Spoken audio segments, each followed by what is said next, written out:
Welcome to The Explainer. Today we are taking the absolute most powerful insights from leading psychologists and public figures to break down the complex, messy, and frankly beautiful world of parenting. Look, if you have ever felt totally overwhelmed by the sheer volume of parenting advice out there, trust me, you are absolutely not alone. So today, we're cutting through all that noise to map out what actually works when it comes to raising resilient, emotionally intelligent kids. Let's kick things off with this thought from Jay Shetty, because I think it perfectly captures that heavy, unspoken pressure every single parent feels. We kind of live in this bubble of constant opinions, expectations, and obligations about what a quote-unquote good parent should look like. But what does the science and the real-world experience of the experts actually tell us about relieving that pressure? Well, to bring some much-needed order to the chaos, we are going to navigate through 6 clear pillars today. The universal struggle, reframing loving discipline, the magic of presence, mastering active listening, overcoming parent guilt, and finally choosing progress over perfection. Let's jump right into Pillar 1, the universal struggle, a job with no handbook. We really just have to start by validating one simple truth. Absolutely no one has it all figured out from day one. You bring a newborn home from the hospital, and suddenly you are in charge. We often assume everyone else knows exactly what they're doing, but honestly, that's just an illusion. Celebrity and busy mom Kim Kardashian actually hit the nail on the head here. She points out that even with all the resources in the world, that feeling of making it up as you go is entirely universal. The sheer unpredictability of what our kids will go through can be terrifying, but knowing there isn't some secret manual out there, that allows us to give ourselves a little bit of grace. At the end of the day, everyone is truly just doing the best they can. Moving right along to Pillar 2, reframing loving discipline, finding the middle path. Okay, this brings us to a somewhat controversial topic. We really need to stop viewing discipline as a punishment and instead start seeing it as a necessary framework for teaching our kids how to safely move through the world. Developmental psychologist Dr. Eliza Pressman sums it up beautifully. All feelings are welcome, but all behaviors are not. Think about it. When your child has a total meltdown over a limit you've set, like say taking away the iPad at bedtime, you don't have to cave and change your mind just to protect your relationship with them.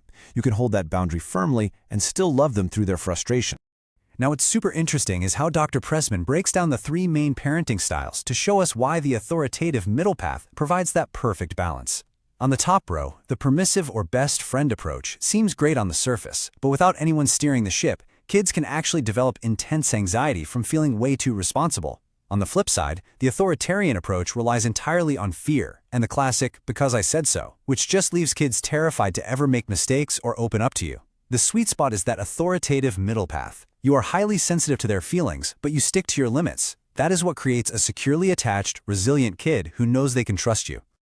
To help really visualize how our approach has to adapt as our kids grow, Dr. Pressman uses this absolutely fantastic animal metaphor.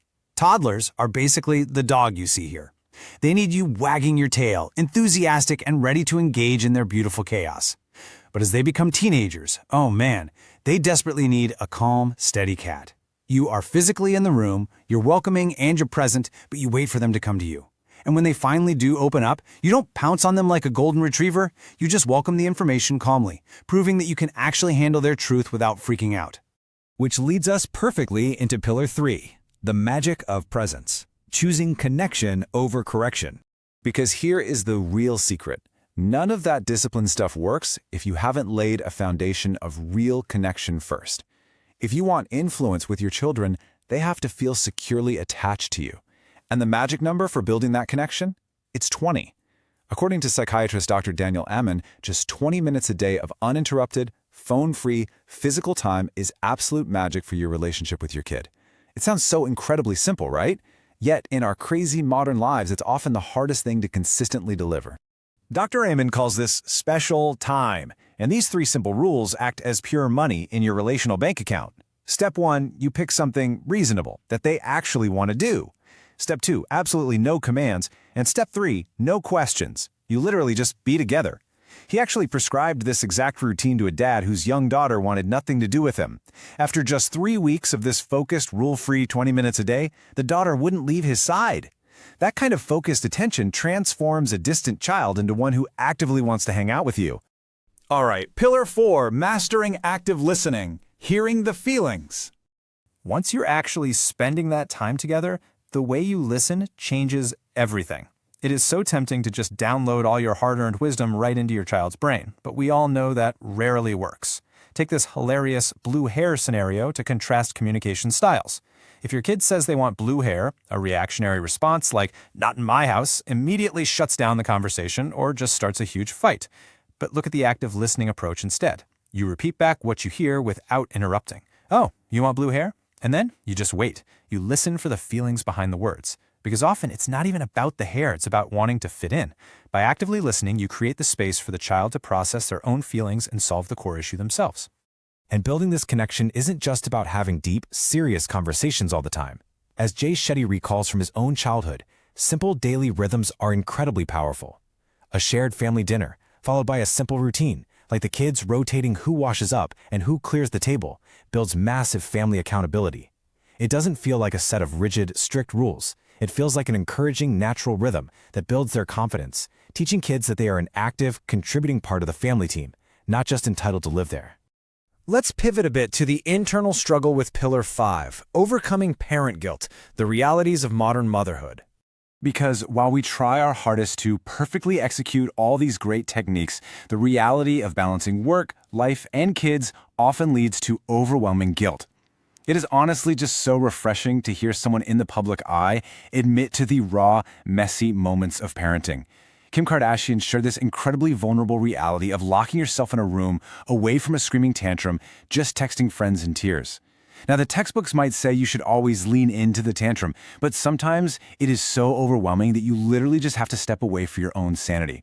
And we have to understand that needing a moment to yourself does not make you a bad parent. It makes you human. Entrepreneur and mother Jessica Alba adds to this beautifully, pointing out a hilarious truth. Our kids are already very aware of our flaws. Hiding our stress isn't the goal. We live in a culture now that emphasizes mindfulness and openness. So by acknowledging our humanity, admitting when we're irritable or just didn't get enough sleep, we are actually modeling emotional intelligence for our kids. It creates this amazing culture of compassion in the home. They see that you aren't perfect, but they also see that you are trying. And that brings us to our final takeaway, Pillar 6, progress over perfection. As we bring all these expert insights together, a truly profound truth emerges. The heavy burden of trying to be flawless is often the exact thing that causes us to snap. That pressure of wanting to be the perfect parent builds up into stress, which we inevitably take out on our kids, which then just leads to more regret. It is a vicious cycle. But remember, parenting is dynamic. Your attachment with your child can grow and heal at literally any stage, whether they are 5, 16, or 35. You do not have to fix every single bad feeling they have. You just have to be a safe, present anchor for them. I am going to leave you with this provocative thought to consider the next time you feel the weight of parenting on your shoulders. Sometimes we try so hard not to be our parents, or try so incredibly hard to be flawless, that the stress actually makes us repeat old mistakes anyway. The absolute greatest gift you can give your child isn't some anxiety-ridden quest for perfection. It is simply your calm, steady presence. So take a deep breath, drop the imaginary manual, and just be there. Thanks so much for joining me on this